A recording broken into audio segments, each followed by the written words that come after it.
sin. I kept going down this path lying to people. So my punishment ended up being I had to do 1,000 push-ups for my parents. And it ended up being 2,000 push-ups because it became a game to them. They would be with their friends, in an evening out to eat or something, and my parents would give these push-ups away, like, hey, you want 25 push-ups? You just tell them whenever. It became like this dinner and entertainment thing. I don't know what that was supposed to teach me. The point I'm trying to get at is it wasn't necessarily what I did, it was how I went about doing it. That I included my sister and I included Sandy in making this decision that I had no right to make. And my parents really wouldn't have cared at all. They probably would have had me do it on a different day, not the day before my sister's graduation. But it was the fact that I lied to everybody. I added that sin to sin. That was kind of an important decision that as an 8th grader I shouldn't have been able to make by myself. That's what God's saying to Judah. He's saying, listen, it's not so much that you guys are going about trying to figure out how to get through this difficult situation. It's that you're not even including me. That you make plans without consulting me. That you make alliances without asking my Spirit. And so for us in our lives, that same thing goes forth. How much time do we spend just kind of living life, going about things, not paying attention, and we add sin to sin because we never stop to ask God, what do you want out of my life? We just go about our business as if it's our own decision. The reason is God's plan does not include reverse. So the background for what's happening is kind of verse 2 to 5, and you got to read before and after. So essentially what's happening during this time is, this is historically sometime around 700 BC. And the army of Syria is taking over kind of the whole known world at this time. And so Assyria makes this thing known that Assyria says, hey, listen, we're going to go down to Egypt and we're going to conquer Egypt and make them part of our kingdom. And for Assyria to get to Egypt, Judah happened to be along the way. And so they also said, oh, by the way, we're going to stop by Judah and we're going to whoop on them for a minute. We'll take them over before we go on to Egypt. So that's kind of the historical side of what they're facing right now. And Judah, in knowing that Assyria is going to come and that they can't win this battle based on numbers, they run down to Egypt with gold and with animals and with slaves. And they run down to Egypt and try and bribe Egypt to form an alliance with Egypt. Now think about that for a second. Here Israel is some 400 or 500 years just removed from being captive in Egypt. They were slaves to the Egyptians and cried out to God, and God came and rescued them. And here they are now facing another captor in Assyria, and they're running back to Egypt, who was once their master, asking them for help again. The irony is unbelievable. And the whole time, God's standing to the sideline saying, hey, I rescued you from Egypt. And now you're running back to them? Think about it from God's perspective. Here's Judah. Here's this people of God who have the stories, who have experienced the power of God, running around trying to make alliances with human beings. And God's looking at Egypt and Assyria and Judah, and when you compare their power to His power, it's laughable. He says in verse 5 that it's Egypt's shame to think that they could help Judah. He says in verse 5 that it's Israel's shame that they would go looking somewhere else rather than God. Israel kind of runs in reverse here.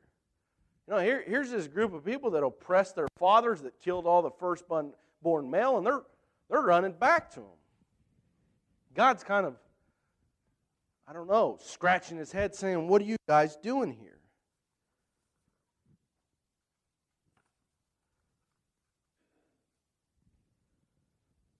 Music's one of those things that just sometimes in It can bring up emotions, and sometimes music can say things that maybe we couldn't normally talk about.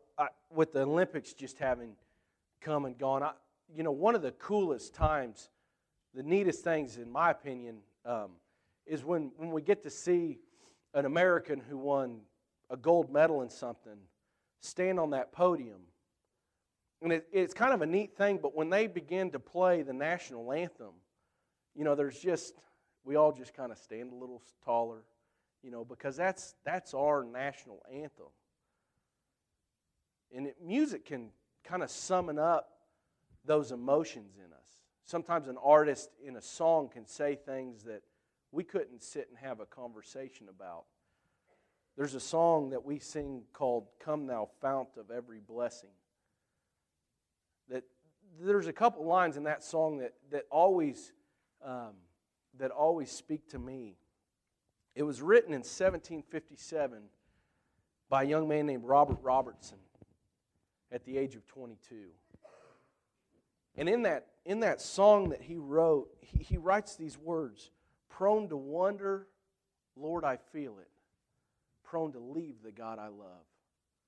Here's my heart, God, take and seal it for thy courts above." That's an amazing song. It's hard for me to imagine.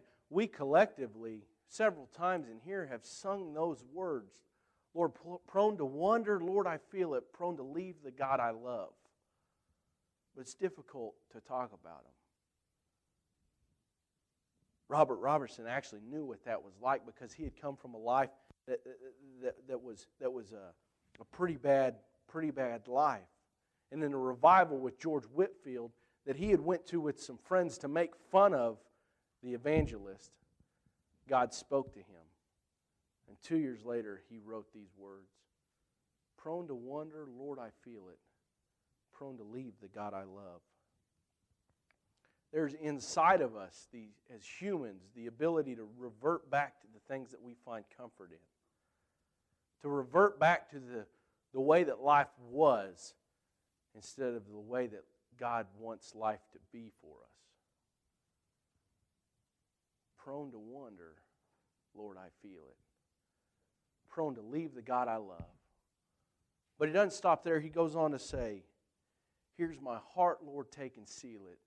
Seal it for thy courts above." God doesn't have a reverse in his plan for you. And God graciously awaits a rebellious child. Skipping over to verses 18 and 19. It says, "Therefore the Lord longs to be gracious to you, and therefore waits on high to have compassion on you." These two verses show the graciousness of God and the depravity of man. Here you have Israel again turning to Egypt for help instead of God, and God continues to wait for them to return to him. It says that therefore the Lord longs to be gracious to you. See, the thing about God, because it goes on to say, for the Lord is a God of justice. So where else can we find grace and justice? God doesn't forsake his justice in order to show his grace. He maintains both. Now, he maintains both currently, and then by his faithfulness to send Jesus to the cross. And so Jesus' blood allows God's justice on one hand. God still will judge the world for the sinners, those who don't follow him, but he also gives the opportunity to show grace to those who follow Jesus. And so here we see in this passage that God is a God of grace, but also a God of justice. Also included in this salvation of the people is in verse 19 when it says, "O people in Zion, inhabitants of Jerusalem, you will weep no longer." So God not